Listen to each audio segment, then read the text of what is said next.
Bhagavad Gita, capítulo 2, resumo do conteúdo do Gita.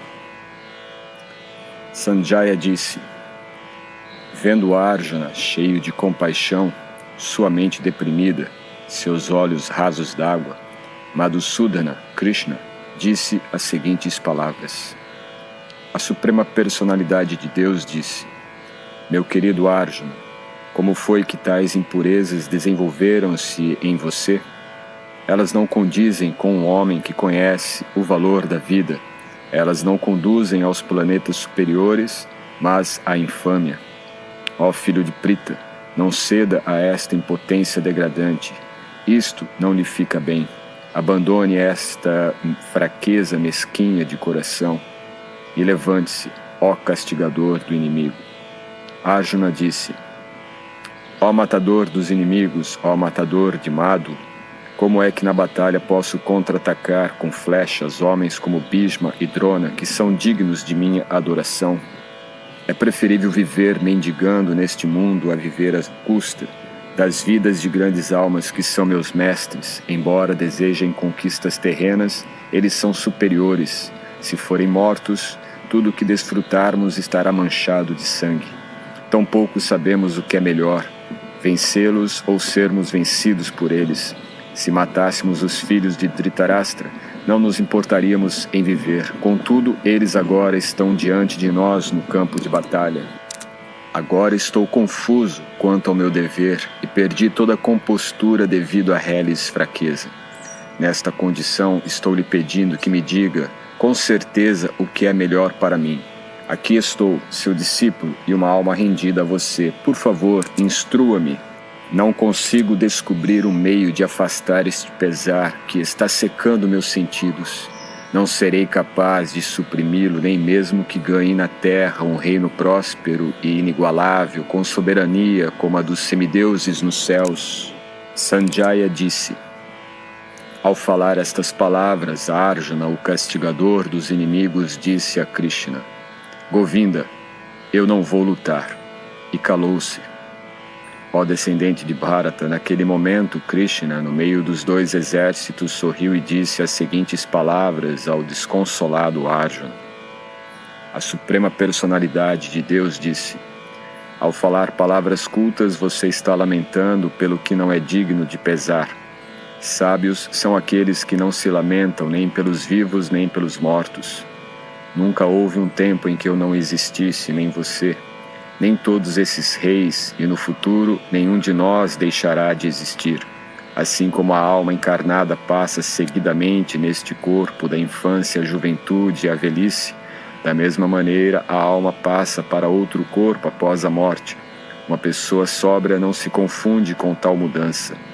Ó filho de Kunti, o aparecimento temporário da felicidade e da aflição e o seu desaparecimento no devido tempo são como o aparecimento e o desaparecimento das estações de inverno e verão. Eles surgem da percepção sensorial, ó descendente de Bharata, e precisa-se aprender a tolerá-los sem se perturbar. Ó melhor entre os homens, Arjuna, quem não se deixa perturbar pela felicidade ou aflição e permanece estável em ambas as circunstâncias, está certamente qualificado para a liberação. Aqueles que são videntes da verdade concluíram que não há continuidade para o inexistente, o corpo material, e que não há interrupção para o existente, a alma. Eles concluíram isto estudando a natureza de ambos. Saiba que aquilo que penetra o corpo inteiro é indestrutível. Ninguém é capaz de destruir a alma imperecível. O corpo material da entidade viva, indestrutível, imensurável e eterna, de certo chegará ao fim. Portanto, lute, ó descendente de Bharata. Aquele que pensa que a entidade viva é o matador e aquele que pensa que ela é morta não estão em conhecimento, pois o eu não mata e nem é morto. Para a alma em tempo algum existe nascimento ou morte. Ela não passou a existir, não passa a existir e nem passará a existir. Ela é não nascida, eterna, sempre existente e primordial.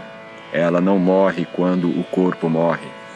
Ó Partha, Como pode uma pessoa que sabe que a alma é indestrutível, eterna, não nascida e imutável, matar alguém ou fazer com que alguém mate? Assim como alguém veste roupas novas, abandonando as antigas, a alma aceita novos corpos materiais, abandonando os velhos e inúteis. A alma nunca pode ser cortada em pedaços por arma alguma, nem pode ser queimada pelo fogo, ou umedecida pela água, ou definhada pelo vento. Esta alma indestrutível é inquebrantável, indissolúvel, e não pode ser queimada nem seca. Ela é permanente, está presente em toda parte, é imutável, imóvel e eternamente a mesma. Disse que a alma é invisível, inconcebível e imutável. Sabendo disto, você não deve se afligir por causa do corpo.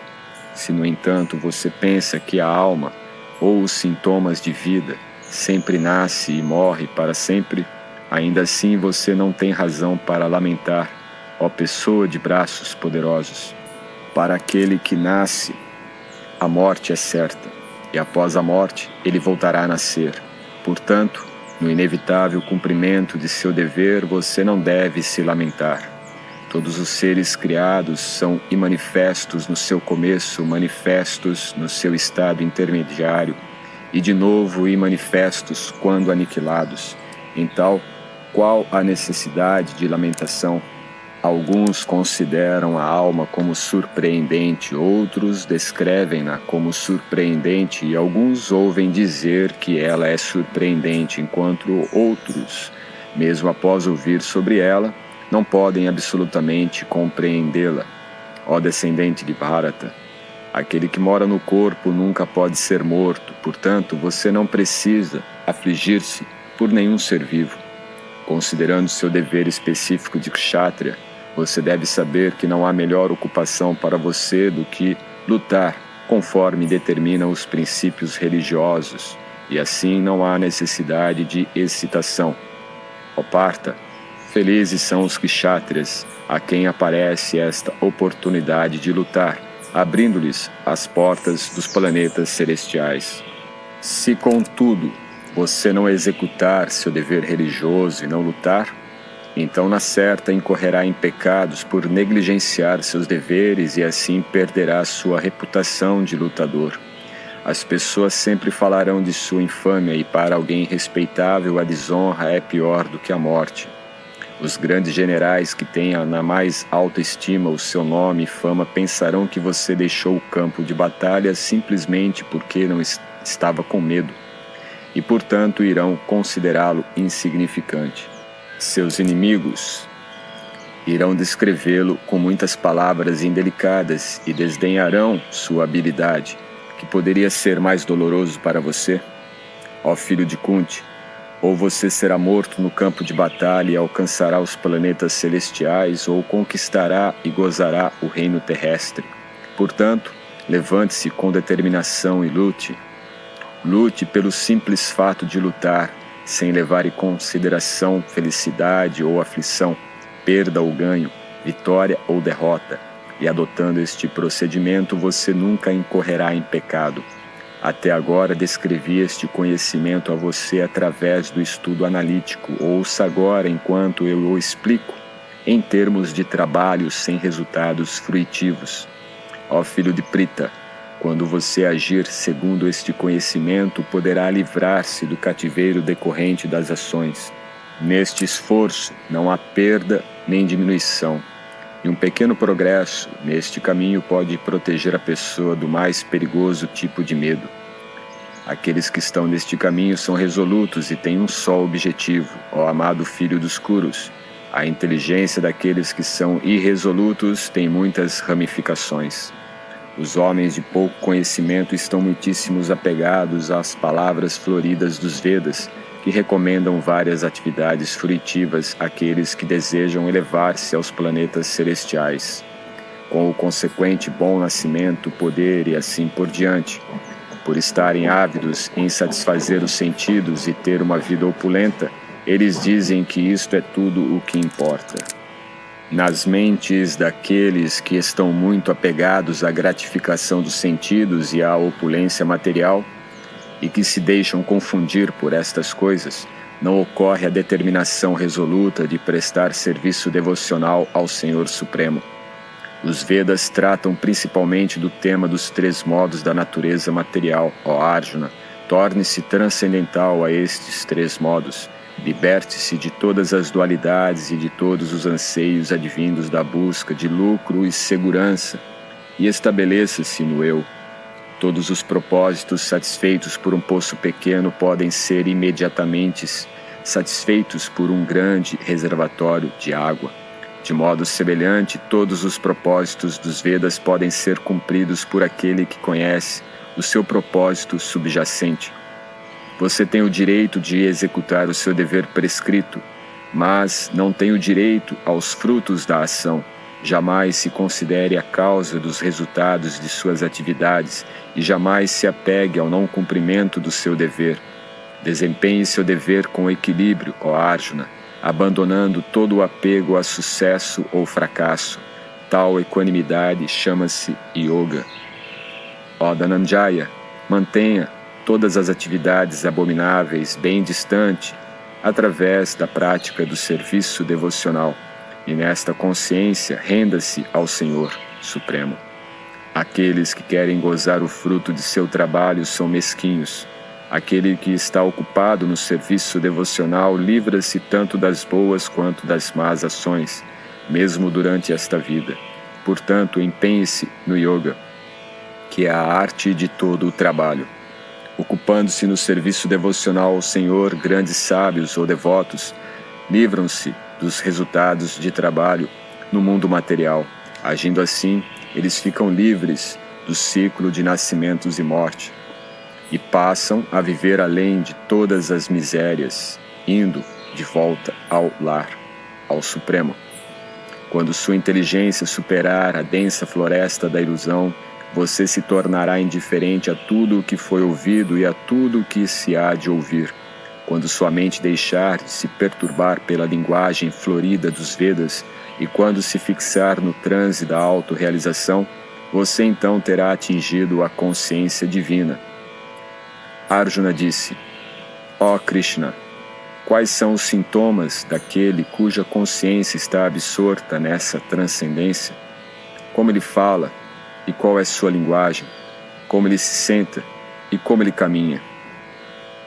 A Suprema Personalidade de Deus disse: ó Partha, quando alguém desiste de todas as variedades de desejo para o prazer dos sentidos, os quais surgem da trama mental, e quando a sua mente assim purificada encontra satisfação apenas no eu, então se diz que ele está em consciência transcendental pura. Aquele cuja mente não é perturbada, mesmo estando rodeado das 3 classes de misérias, e nem se exalta quando há felicidade, e que está livre do apego, do medo e da ira, é chamado um sábio de mente estável. No mundo material, quem não se deixa afetar pelo bem nem pelo mal que venha a obter, sem louvá-lo nem desprezá-lo, está firmemente fixo em conhecimento perfeito.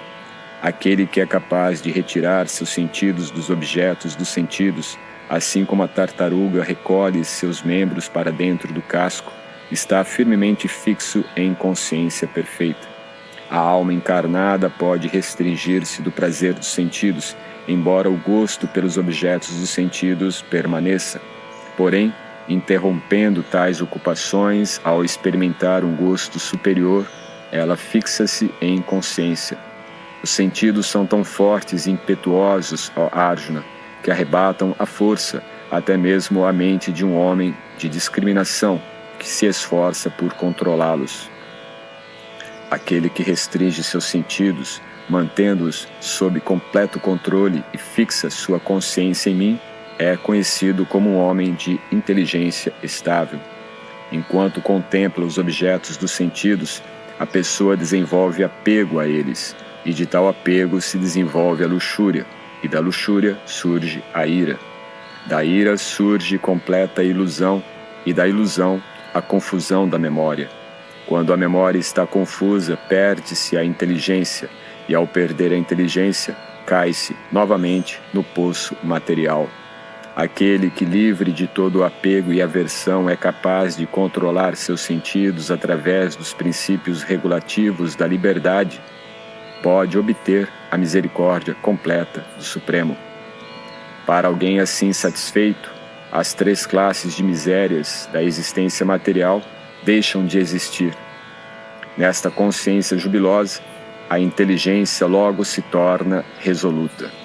Quem não está vinculado ao Supremo não pode ter inteligência transcendental nem mente estável, sem as quais não há possibilidade de paz. E como pode haver alguma felicidade sem paz? Assim como um barco na água é arrastado por um vento forte, até mesmo um só dos sentidos errantes em que a mente se concentre pode arrebatar a inteligência do homem. Portanto, ó pessoa de braços poderosos, o indivíduo cujos sentidos são restringidos de seus objetos, com certeza tem uma inteligência estável. O que é noite para todos os seres é a hora de despertar para o autocontrolado, e a hora de despertar para todos os seres é noite para o sábio introspectivo. Aquele que não se perturba com o incessante fluxo dos desejos, que entram como os rios no oceano, o qual está sempre sendo enchido, mas sempre permanece calmo, pode alcançar a paz, e não o homem que se esforça por satisfazer tais desejos. Aquele que abandonou todos os desejos para o prazer dos sentidos, que vive livre de desejos, que abandonou todo sentimento de propriedade e não tem falso ego, só ele pode conseguir a verdadeira paz. Este é o caminho de uma vida espiritual e piedosa, e o homem que a alcança não se confunde. Se ele atingir esta posição, mesmo que somente à hora da morte, poderá entrar no reino do Supremo.